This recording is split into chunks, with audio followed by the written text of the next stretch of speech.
Mount Zion matric மேல்நிலைப்பள்ளி புதுக்கோட்டை 4ஆம் வகுப்பு தமிழ் அனைவருக்கும் என்னுடைய காலை வணக்கம்.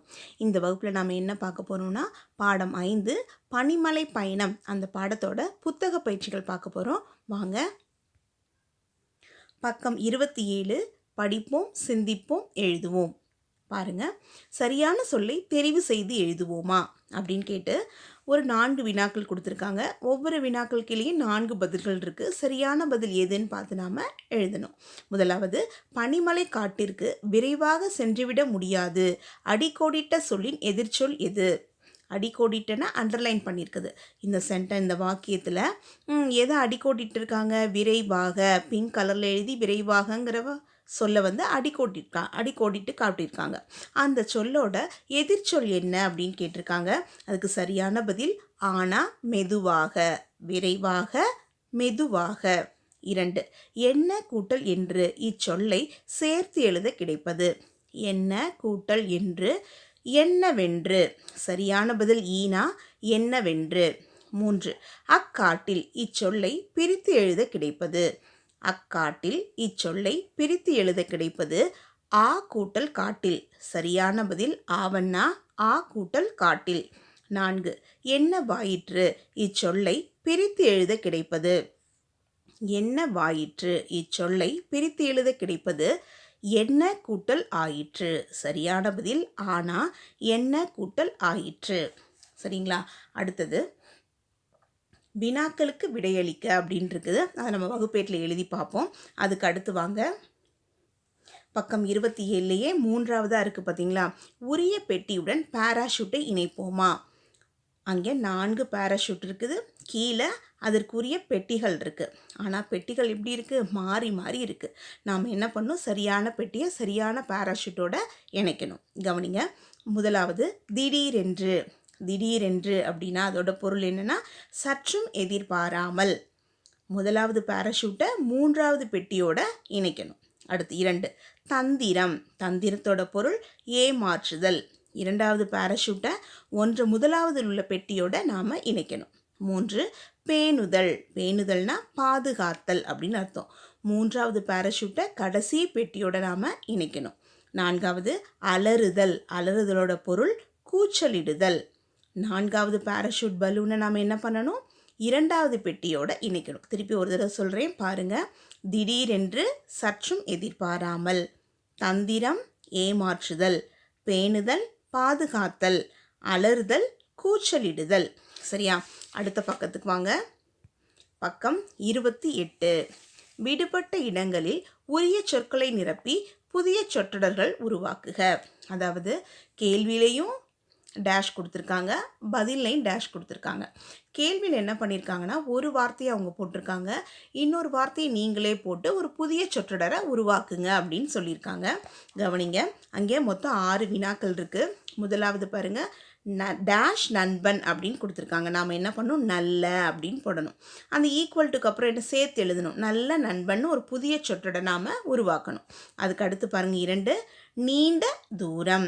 டேஷ் தூரம் இருக்குது, நம்ம என்ன பண்ணணும்? நீண்ட தூரம் அப்படின்னு போடணும். அதுக்கப்புறம் இந்த சைடு என்ன பண்ணணும்? ஒரே சொற்றொடரா நீண்ட தூரம் அப்படின்னு எழுதிடணும். 3வது, புள்ளிமான். புள்ளிமான். அந்த டேஷில் புள்ளின்னு எழுதணும், மான் அவங்களே கொடுத்துட்டாங்க, நம்ம சேர்த்து புள்ளிமான் அப்படின்னு இங்கே எழுதியிருக்கோம். 4வது, தூரம் பயணம். தூரம் பயணம். அதை நம்ம சேர்த்து எழுதும் போது என்னவாயிடும்? இப்பா மாறிடும். தூர பயணம் அப்படின்னு எழுதணும். அடுத்து 5, அடர்ந்த காடு. அடர்ந்த காடு. அதுக்கு நேராக உள்ள டேஷில் என்ன பண்ணணும்? அடர்ந்த காடு அப்படின்னு எழுதிடணும். அடுத்து 6வது, வரி குதிரை. வரி குதிரை. இங்கே எழுதும் போது எப்படி எழுதணும்? இக்கு போட்டு எழுதணும். வரி குதிரை அப்படின்னு சேர்த்து எழுதணும். சரிங்களா? முதலாவது பார்ப்போமா. நல்ல நண்பன். நல்ல நண்பன். நீண்ட தூரம். நீண்ட தூரம். புள்ளிமான். புள்ளிமான். தூரம் பயணம். தூர பயணம். அடர்ந்த காடு. அடர்ந்த காடு. வரி குதிரை. வரி குதிரை. சரிங்களா? அதுக்கு அடுத்து வாங்க. மொழியோடு விளையாடு. அதே பக்கம் 28ல் 2வது பயிற்சி பாருங்கள். கட்டத்தில் உள்ள எழுத்துக்களை கொண்டு புதிய சொற்களை உருவாக்குக. உருவாக்கிய ஒவ்வொரு சொல்லையும் கீழே எழுதி விண்மீனுக்கு வண்ணம் தீட்டுக. அதாவது கட்டத்தில் நிறைய சொற்கள் தனித்தனியான எழுத்துக்கள் கொடுத்துருக்காங்க, சொற்கள் இல்லை, எழுத்துக்கள் கொடுத்துருக்காங்க. நாம் என்ன பண்ணணும், அந்த எழுத்துக்களை வச்சு புதிய சொற்களை நாம் உருவாக்கணும்.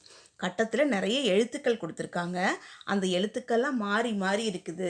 நாம் என்ன பண்ணணும், அதை கரெக்டான முறையில் சேர்த்து ஒரு சொல்லை உருவாக்கணும். அவங்களே எடுத்துக்காட்டு கொடுத்துருக்காங்க. குதிரை அப்படின்னு கொடுத்துருக்காங்க. நாம் அதே மாதிரி என்ன பண்ணணும், புதிய சொற்களை உருவாக்கணும். 2 படகு. அந்த ஒரு நட்சத்திரம் இருக்குது பார்த்தீங்களா, அந்த நட்சத்திரத்துக்கு என்ன பண்ணணும், நாம் வண்ணம் தீட்டி படகுன்னு எழுதணும். 3வது நட்சத்திரத்துக்கும் வண்ணம் தீட்டி முதலை. 4வது வரி குதிரை. 5 நாய். 6 தலை. 7 அத்தை. 8 ஓநாய். 9 வாய். 10 இலை. 11 பாம்பு. 12 குத்து. சரியா? இதுதான் எழுதணும்னு கிடையாது. நீங்கள் புதிய சொற்கள் கண்டுபிடிச்சிங்கன்னா சொற்கள் எப்படி இருக்கணும், பொருள் தரக்கூடியதாக இருக்கணும். அப்படிப்பட்ட சொற்கள் தான் நாம் என்ன பண்ணணும், எழுதணும். என்னென்ன சும்மா மாற்றி மாற்றிலாம் போடக்கூடாது. பொருள் தரலைன்னா அது சொல்லாகாது. பொருள் தரக்கூடிய சொற்களாக நீங்களே உங்கள் சொந்த நடையிலையும் எழுதலாம். மொத்தமாக எழுதினதுக்கப்புறம் நம்ம எல்லா விண்மீன்களுக்கும் நம்ம என்ன பண்ணியிருப்போம், கலர் அடிச்சிருப்போம் இல்லையா, வண்ணம் தீட்டியிருப்போம். அப்போ நாம் பெற்ற மொத்த மதிப்பெண்கள் எத்தனை, 12. அந்த டேஷ் என்ன பண்ணோம், 12ன்னு எழுதணும். திருப்பி ஒரு தடவை சொல்கிறேன், கவனிங்க.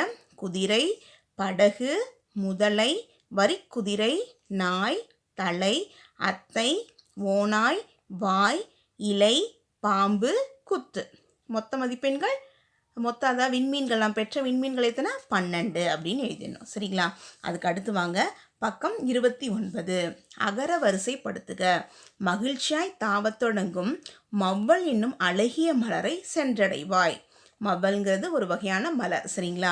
இங்கே என்ன பண்ணியிருக்காங்கன்னா அகர வரிசைப்படுத்த சொல்லியிருக்காங்க. அகர வரிசைப்படுத்தினா என்னது, எந்த எழுத்து கொடுத்துருக்காங்க அதோட வரிசையை அப்படியே நம்ம எழுதணும். இப்போ க அப்படின்னா கால உருவாகக்கூடிய ஒரு சொல் எழுதணும். அடுத்து கா, அடுத்து கீ, அடுத்து கீ, அது மாதிரி கா கா கீ கீ கூ கூ கே கை கோ கவு கவ், அது மாதிரி எழுதணும். சரிங்களா? இப்போ என்ன சொல்லியிருக்காங்க, மகர வரிசை இங்கே கொடுத்துருக்காங்க, மானால கொடுத்துருக்காங்க. அப்போ என்ன பண்ணோம், ஃபஸ்ட்டு ஒன் மகிழ்ச்சி, அடுத்தது மாதம், அடுத்தது மிளகு, மீன், முறுக்கு. முறுக்குக்கு கீழேயே மூட்டை எழுதிடணும். இங்கே ஃபஸ்ட்டுக்கு போயிடக்கூடாது. ஏன்னா அந்த அம்புக்குறி எப்படி போட்டிருக்காங்க, இந்த சைடு தான் போட்டிருக்காங்க. அப்போ முறுக்குக்கு கீழேயே நம்ம என்ன பண்ணிடணும், மூட்டை, மெத்தை, மேகம், மைதானம், மொழி, மோப்பம், மவ்வல் அப்படின்னு எழுதி அதை முடிச்சிடணும். திருப்பி சொல்கிறேன், கவனிங்க. மகிழ்ச்சி, மாதம், மிளகு, மீன், முறுக்கு, மூட்டை, மெத்தை, மேகம், மைதானம், மொழி, மோப்பம், மவ்வல். சரிங்களா? இந்த பயிற்சிக்கான விடைகள்லாம் உங்களுக்கு விடைகளையும் தனியாக எழுதி மேம் ஆப்பில் போட்டிருக்கேன். நீங்கள் என்ன பண்ணணும், விடைகளையும் பார்த்து சரியாக எழுதிடணும். சரிங்களா? நன்றி குழந்தைகளே.